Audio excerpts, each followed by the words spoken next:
Welcome back. Last week we spoke about emotional intelligence. Our last episode was on emotional intelligence, the introduction to emotional intelligence.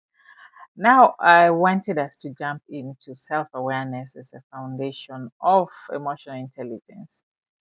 The foundation of emotional intelligence is self awareness, is being able to identify yourself and not just know who you are, you know, not know things about yourself, because sometimes we feel that we are self-aware because we know things about ourselves, but that is not what self-awareness is.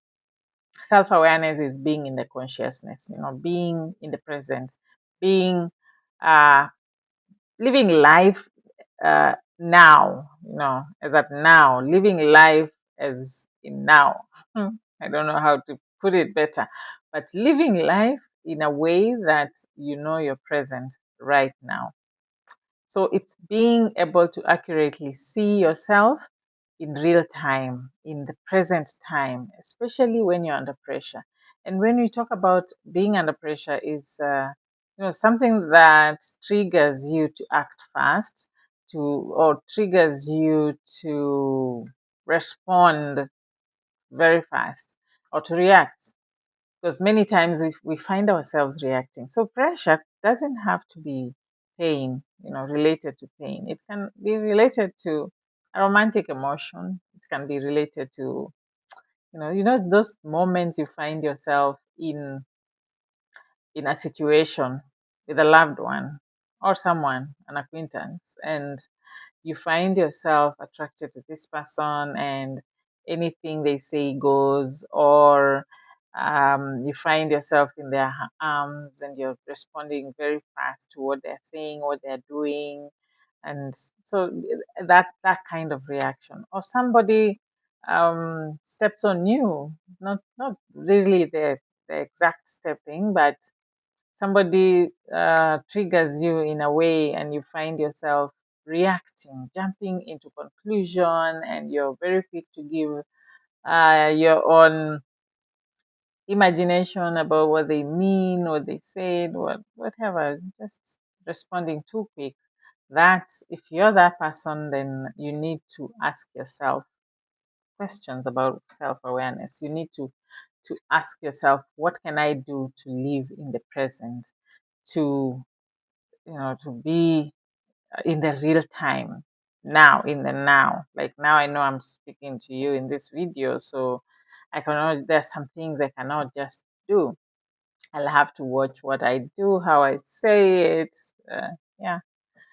And sometimes you find people who are high performers not being able to, excuse me, not being able to show their strength when it comes to self awareness.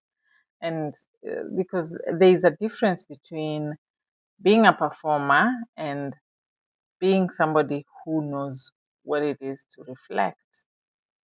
Because sometimes, because leaders are required to have a routine, so that routine it somehow makes you not to be able to sit with yourself, to reflect on yourself, to get to understand whether you're being triggered, whether you are reacting to issues. That's why we find leaders, people who are in very senior positions, who look at the politicians, the way what they do. They're in high positions because they have a way of doing some things, but they are not in a position to to control their emotions. When somebody insults them, they insult back. So being a leader doesn't necessarily mean that you are self-aware. So if you're that person who is at the top, but you feel, maybe when you examine yourself, you realize that you have been triggered here and here and here in many times, then you realize that you still have to do work, that hard work on yourself, so that you can stop being triggered, so that you can be more self-aware. Self-awareness is it's key into building your emotional intelligence, because when you're living in the present, you're able to realize, here I have been triggered. You're able to realize that this one is a trigger, so I don't need to react. I just need to sit with it and respond when I'm ready. And slowly by slowly, as you practice, as you do the right things, you start now becoming more self-aware and more in charge of your own emotions. Emotional intelligence is important, especially when you're a leader, because when you're a leader and you don't have emotional intelligence, you become a manager. You become somebody who just controls people. You don't you're not that person who responds to things, who takes time to empathize with other people.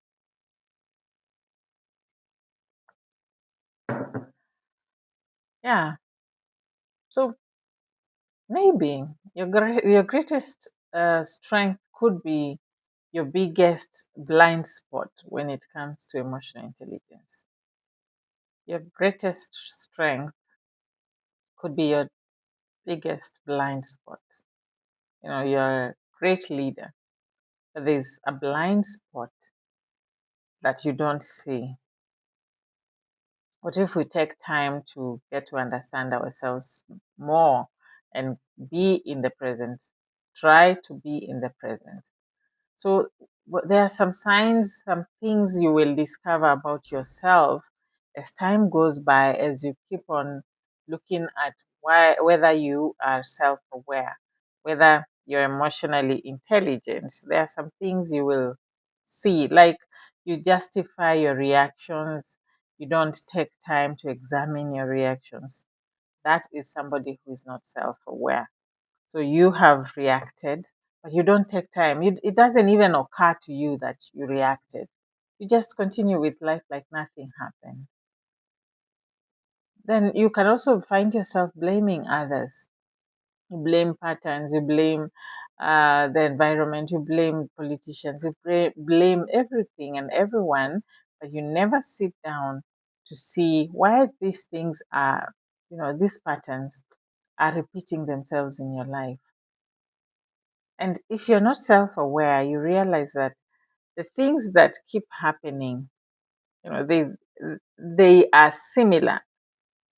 10 years has gone by and you're still attracting the same kind of friends, the same kind of jobs, the same kind of clients, the same kind of relationships.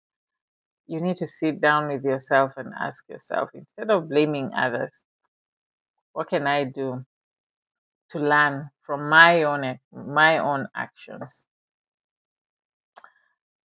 When you're not self-aware, you also find yourself saying that that's what I am, that's who I am. So when you're saying that's who I am, that's what I do, that's how I do my thing, then you're avoiding to grow. You cannot grow when you've already defined yourself. You've already settled for that's what you are, that's who you are. Remember that the tongue has power. Your mouth has power. The things you speak to yourself, you become. So the things you speak about yourself to yourself, you become. So you say that that's who you are. You're a lazy person. That's who I am. I'm not a morning person. And you know very well that what you're supposed to be doing requires you to wake up early, but you're not a morning person. You've already defined yourself that way. So the opportunities that happen in the morning keep passing you by. You're not a good marketer. I'm not a good marketer. I don't like marketing. I don't like going out to meet people. I don't like networking. So what are you doing to yourself? It means that you've already settled for that limitation of well, that limited state. So if you don't get up and do something about it, you remain the same. That's who you are. So you don't want to grow. It means that you don't see anything that you can do to change. Something else is that has just come to my mind is that somebody who is not self-aware always feels, or many times will feel misunderstood. um, you don't sit with yourself to reflect on why you feel misunderstood. Why do you feel that you're the only one who doesn't stand out when it comes to sharing your point of view? You're misunderstood, your point is never taken. um, you know that is a sign of somebody who is not self-aware, because what you're supposed to do when you feel that, the first time, that is when you're in the consciousness, the first time, the second time, then you need to sit down and ask yourself, reflect on yourself and see, where am I falling short, and why are they taking me the way they are taking me?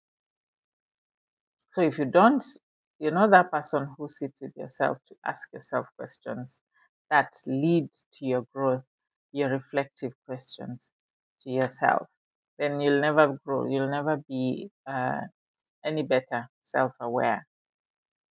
And then you find yourself reacting too quickly, and you never sit with yourself to reflect, or you reflect very slowly. Then if you are a reactive kind of a person, then it means that you're still not self-aware.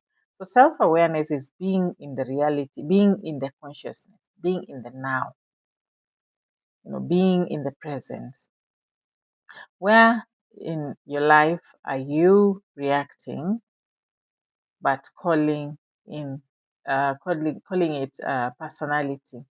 Where in your life do you think you're reacting, and then you're calling it personality? My personality is 1, 2, 3. So you define yourself with reaction. So where in your life do you see that? So ask yourself that question. Ask ask yourself, what is that place that I feel that I do not um, respond, I do not take time? Because if you stop reacting, you will start responding. And sometimes silence is also a response. When you react, you find yourself having done things in the wrong way, having done things that you had not planned to do or to say, instead of taking time to process it and see, is it worth it to bring it out? Is it necessary for me to bring it out, or to bring it out this way? How better can I bring it out? How better can I respond? Yeah, ask yourself those questions, like, where do you need to reflect on? Now, there's a difference between knowing yourself and understanding yourself. Knowing yourself is now that part of, I am short tempered. I am short tempered.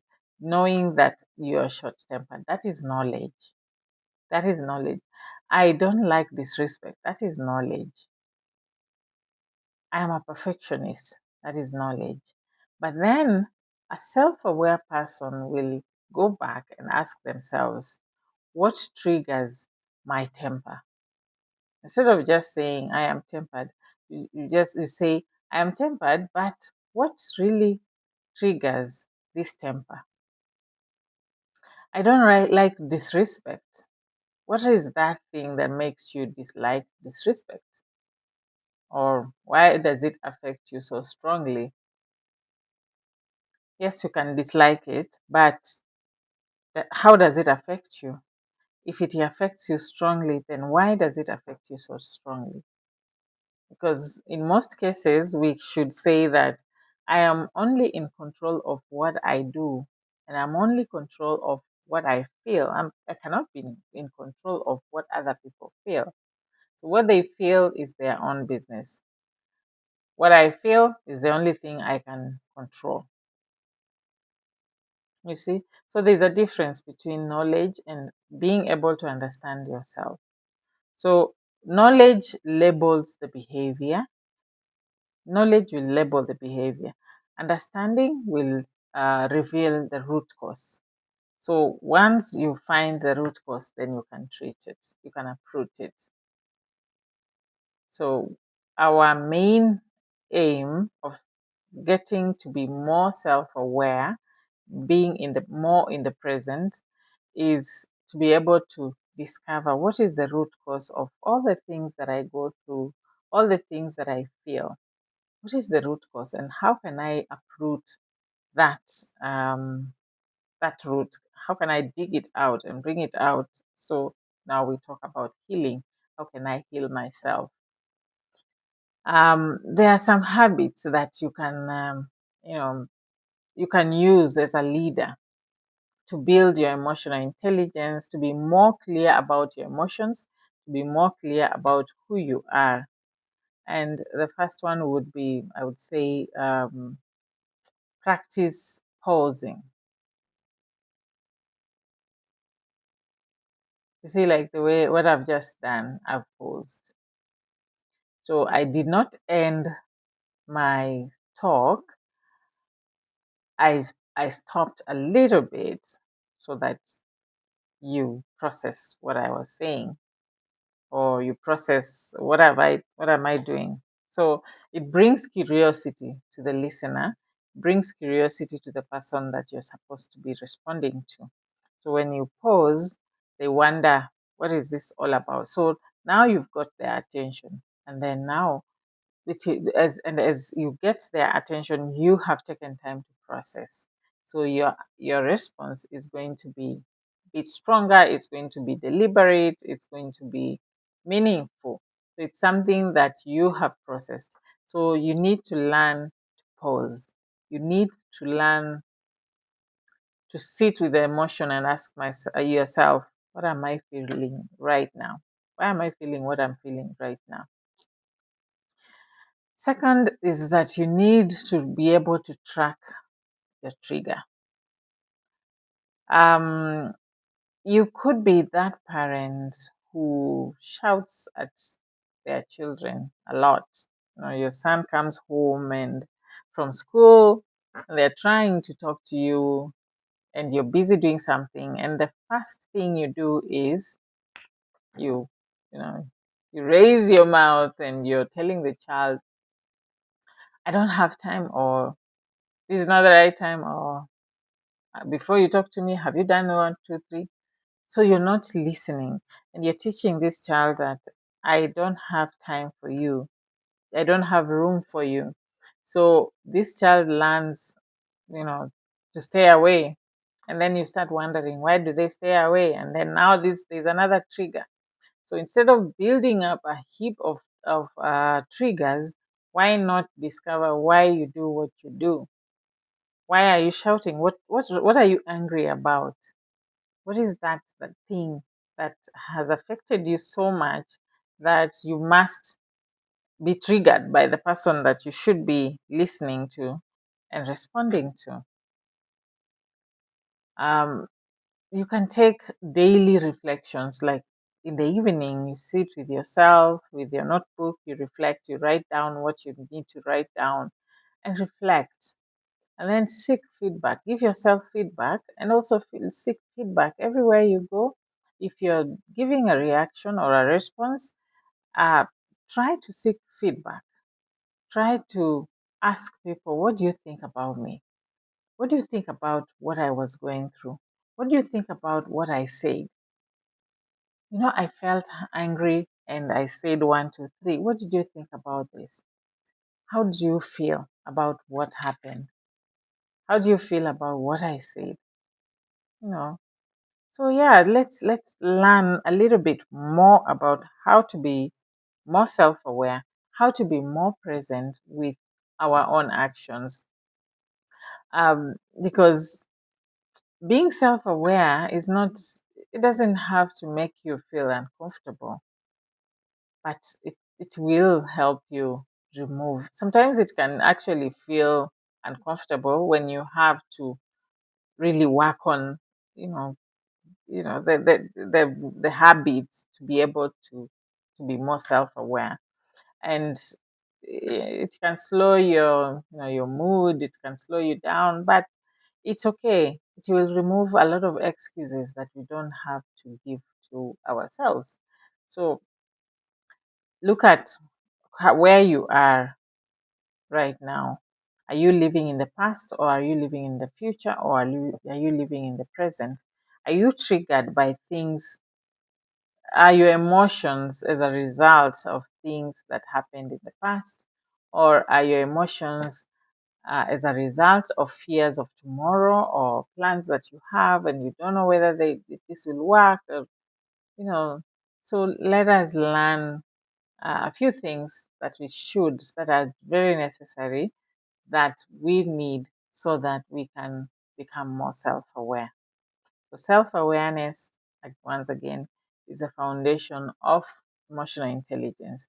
I hope this has been driven home, and I hope it makes sense to you. And I hope that if there's any question or comment, I hope that you're able to put it down in the comment section. So leave a comment. Tell me what you think about this episode. Tell me about what we also need to improve, and what we need to work on. What else we need to bring to you, so that we grow together. This is not just a monologue; it's a dialogue. It's a place for us to share. So feel free to share with us, and we will be here to help where we can. Thank you, and see you in the next.